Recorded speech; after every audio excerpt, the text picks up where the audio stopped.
ও ছোট ভাইয়ের একা ধরছে, ওরা আগু আগু দিব। ওরে বলছি বাথরুমে যাইতে, ওই ঘরে কান্না করতেছে, ঘরেই বইব। তো ওর বাইরে এনে বইছে, এই যে দুই ভাই বোন দেখতেছে। তোমরা দুইজনে এনে কি করতেছ?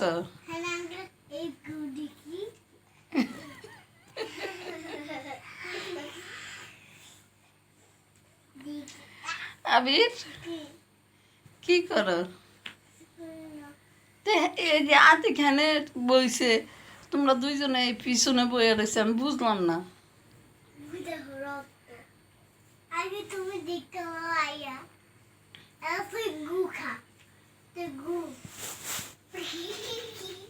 গু খা আপনি দিলে গু খাইতে হয়, আপনার দিলে গু খাইতে না। আতিক, আতিক, এই আতিক কি কয়? এই যে মার দিকে দেখো, মার দিকে। দাদা কয় আম করে খাইতে মলা